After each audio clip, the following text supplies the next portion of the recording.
내가 여기서 죽더라도 끝까지 한국을 지키겠다. 목숨을 바쳐 대한민국을 구해낸 미국의 장군, 월튼 워커 장군을 아시나요?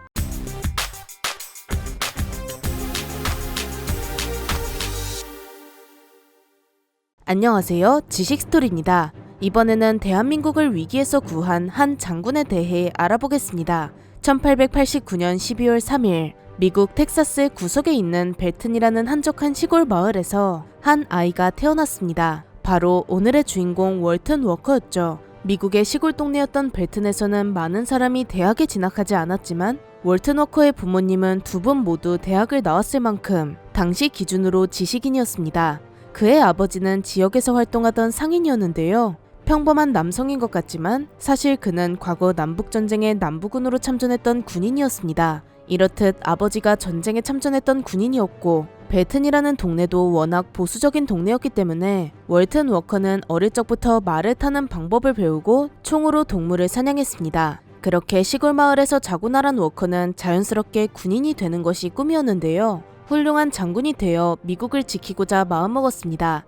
이후 동네에 있는 작은 학교인 웨디마이어를 졸업하고 자신의 꿈을 이루기 위해 고향을 떠나게 됩니다. 그가 향한 곳은 바로 버지니아 군사대학. 버지니아 군사대학은 미 육군 원수였던 조지 캐틀렛이 졸업한 군사학으로 유명한 학교입니다. 하지만 워커는 버지니아 군사대학이 썩 마음에 들지 않았습니다. 이 학교는 미 연방정부에서 운영하는 기관이 아니라 버지니아주에서 독자적으로 운영하는 기관이었기 때문이죠. 또 워커가 장군이라는 꿈을 이루려면 사관학교에 가야 유리했기 때문에 조금 더 공부해서 미 육군 사관학교로 진학하고자 했습니다. 평소 군사학에 관심이 많았던 월튼 워커는 이후 사관학교 필기시험에 쉽게 합격했지만 추가로 합숙훈련과 테스트를 진행하던 중 떨어지고 마는데요. 역시나 장군의 길은 그리 쉽지만은 않았습니다. 하지만 워커는 꿈을 포기할 마음이 없었습니다. 다음해 또다시 사관학교 시험에 도전했고 이번에는 모든 테스트를 통과해 1908년에 정식으로 사관생도가 되었습니다. 이후 사관학교에서 우수한 성적을 유지하며 4년이 지난 1912년 6월 12일 드디어 꿈에 그리던 미 육군의 보병장교로 임관하게 됩니다.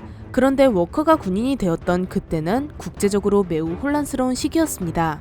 유럽에서도 자꾸 말썽이 벌어졌고 멕시코도 국경 부근에서 계속 귀찮게 굴었죠. 아니나 다를까 결국 1914년 유럽에서 세계대전이 터지며 세상이 떠들썩해집니다. 미국은 곧바로 전쟁에 참전하진 않았지만 전쟁을 예의주시하며 지켜보고 있었습니다. 이렇듯 안 그래도 유럽 때문에 정신이 없었기 때문에 멕시코와의 국경 분쟁을 빠르게 정리하려고 했고 따라서 멕시코 부근의 국경 경계를 더 강화하게 됩니다. 이에 월튼 워커는 자신의 고향이었던 텍사스에서 멕시코 국경을 감시하는 임무를 부여받았죠. 이때 미래의 대통령이 될 인물인 아이젠하워를 만나 친구가 되기도 했습니다. 아이젠하워는 워커의 육군사관학교 3년 후배였지만 큰 야망을 갖고 있었습니다.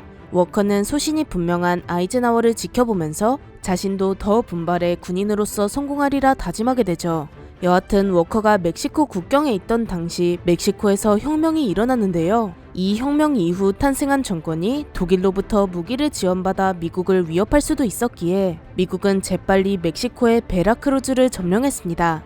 이 과정을 비롯해 멕시코 국경에서 일어난 크고 작은 분쟁을 정리하며 월튼 워커는 대위로 진급하게 됩니다. 그런데 이 시기 제1차 세계대전이 더욱 거세졌는데요. 급기야 1917년에는 미국이 참전을 선포하게 됩니다. 이때 그나마 많은 실전 경험이 있던 워커가 프랑스 전선으로 투입됩니다. 월튼 워커는 나라를 지키겠다는 신념으로 그 위험한 유럽의 불구덩이에 뛰어들었죠. 하지만 유럽은 상상 이상으로 지옥이었습니다. 프랑스에서 월튼 워커는 기관총대대의 중대장을 배정받았는데요. 참호지옥이 벌어지는 전쟁터에서 워커는 항상 선봉에 서서 병사들을 독려했고 또 두려움에 빠지지 않도록 이끌었습니다.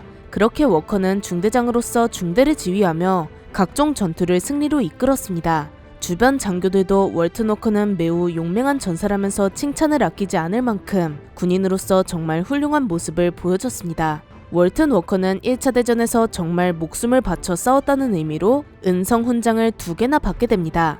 전쟁이 끝나자 워커는 중국을 비롯해 세계 각지의 미군 부대를 돌아다니며 귀중한 경험을 얻게 되고 이 과정에서 중령으로 진급했는데요. 하지만 짧았던 평화를 뒤로하고 유럽에서 제2차 세계대전이 발발하게 됩니다. 많은 전투에서 활약했던 월튼 워커는 이때 전시 상태의 계급인 대령으로 진급하게 됩니다. 그는 이 전쟁을 기회 삼아 확실히 승진하겠다고 다짐하죠. 당시 독일이 기갑전력을 앞세워 전쟁에서 승승장구하는 것을 보고 미 육군의 미래는 기갑전력에 있다고 판단하며 기갑부대에 배치될 수 있도록 상관에게 요청하는데요. 그렇게 월튼 워커는 전차전의 천재라고 불렸던 조지 패튼 장군의 아래에서 군단장을 맡게 됩니다. 이후 북아프리카 전투에 참여해 독일의 롬멜과 맞서 여러 전과를 올리기도 하고 수많은 전투를 승리로 이끌며 고속 승진을 하게 됩니다. 워커는 미국이 전쟁에 참전했던 41년의 대령이었지만 불과 1년도 안 된 1942년 준장으로 진급하는 쾌거를 거두게 되죠. 준장이면 드디어 원스타가 된 것입니다. 별을 단 월튼 워커는 물 만난 고기 마냥 더 날아다녔는데요. 그토록 유명한 노르망디 상륙 작전에 참여했습니다. 노르망디 상륙 작전에는 수많은 장교가 투입되었지만 그중 월튼 워커의 20군단이 선봉 공격을 맡아 전투를 승리로 이끌었습니다. 상륙 이후에도 엄청나게 빠른 속도로 진격해서 워커의 부대는 유령부대라는 별명을 얻었을 정도입니다. 이는 제2차 세계대전의 전세를 한 번에 뒤집은 작전이었기에 미국에게도 아주 의미 있는 작전이었습니다. 이런 중요한 작전에서 큰 공을 세웠으니 월튼 워커의 진급은 당연한 일인데요. 워커는 별을 단지 1년도 되지 않아 하나를 더 달았고 이후 3개월도 되지 않아 3스타, 즉 중장이 되었습니다. 이렇게 월튼 워커가 별을 3개나 얻고 나자 전쟁은 미국을 비롯한 연합국의 승리로 마무리되었죠.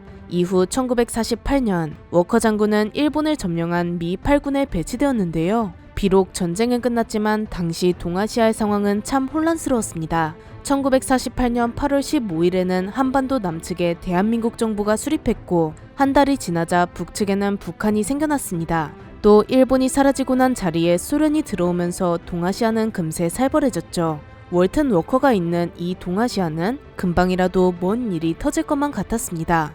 아니나 다를까 2년이 흘러 북한의 남침으로 6.25 전쟁이 벌어지게 됩니다. 소련의 세력을 막아내기 위해 생각보다 빠르게 미군이 참전하게 되었고 바로 옆인 일본에 있던 미 8군이 선봉으로 한반도에 들어오게 됩니다. 당연히 월튼 워커도 함께 한국으로 들어왔죠. 그가 받은 임무는 단 하나였습니다. 북한이 한국을 공격하기 이전의 상태로 돌려놓기. 하지만 소련제 장비를 대동하고 쳐들어오는 북한군을 막기란 쉽지 않았는데요. 미군이 왔다는 소식을 들으면 뒤로 도망칠 줄 알았지만 북한군은 전혀 물러서지 않았습니다. 그렇게 월튼 워커 장군은 북한을 얕보지 말아야겠다고 생각하면서 북으로 밀고 올라가겠다는 것이 아닌 일단 이 공격을 막아내야겠다고 생각합니다. 모든 군을 수비 상태로 바꾸었죠. 워커는 한국군과 함께 북한군이 내려오는 시간을 지연하는 것에 초점을 두고 낙동강에 방어선을 구축하는 것을 도왔습니다. 이 지연작전이 성공하면서 북한군이 낙동강을 넘어오는 것을 막아낼 수 있게 되죠. 하지만 이 방어선이 무너지면 뒤로는 바다밖에 없었고 그대로 대한민국이라는 국가가 사라질 수도 있는 상황이었습니다. 미 군부는 냉정하게 생각했는데요. 여기서 언제까지 군 병력을 소모하면서 북한군을 막아낼 수도 없고 자칫하다 방어선이 뚫린다면 나라가 사라질 수도 있으니 대한민국을 어딘가로 옮겨 임시정부를 수립해야 한다고 주장했습니다. 제주도나 아니면 저 멀리 있는 다른 섬나라로 말이죠. 한마디로 미군의 철수를 고려하고 있는 상황이었습니다. 이때 월튼 워커 장군이 나섰는데요. 그는 모든 지휘관에게 한국을 이대로 포기해서는 안 된다고 설득했고 전선에 나가 병사들을 독려했습니다. 그는 이렇게 말했습니다. 버티거나 죽어라. 우리는 더 이상 물러설 땅이 없다. 우리는 더 이상 뒤로 갈 수 없다. 여긴 과거 프랑스처럼 덩케르크 철수를 할 수 있는 곳이 아니다. 우리가 부산을 떠난다면 이곳은 역사의 길이 남을 학살이 일어날 것이다. 만약 우리 중 누군가가 죽어도 어쩔 수 없다. 하지만 우리는 모두 함께 싸우다 죽을 것이다. 우리가 이 낙동강을 지킬 수 있다는 것을 믿어라. 우리는 이길 것이다. 내가 이 땅에서 죽더라도 끝까지 한국을 지키겠다. 그는 이렇게 강력한 명령을 부하들에게 하다라며 우리는 후퇴할 생각이 없으니 무조건 목숨을 바쳐 버티라고 했습니다. 그렇게 워커 장군은 북한군의 움직임을 끊임없이 분석하고 예측하며 공격 지점을 찾아내고 성공적으로 방어해냅니다. 이렇게 버티고 버틴 덕에 메가더 장군의 인천 상륙 작전이 시행되었고 대한민국은 존망의 기로에서 구사일생하게 됩니다. 워커 장군은 충분한 지원도 없는 상태로 북한 병력 대부분을 낙동강 전선에 꽁꽁 묶어두었고 이는 인천 상륙 작전이 성공할 수 있는 발판이 되었습니다. 이렇듯 대한민국을 위기에서 구한 워커 장군은 안타깝게도 사고를 당하고 맙니다. 6.25 전쟁이 한창이던 1950년 12월 23일 현재 위치로 서울시 도봉구 지역에서 워커 장군이 타고 있는 지프가 전복되는 교통사고가 나버렸고 그렇게 순직하셨습니다. 이 안타까운 사고로 인해 대한민국에서 눈을 감게 되셨죠. 이후 워커 장군은 미국으로 운구되어 알링턴 국립묘지에 안장되었습니다.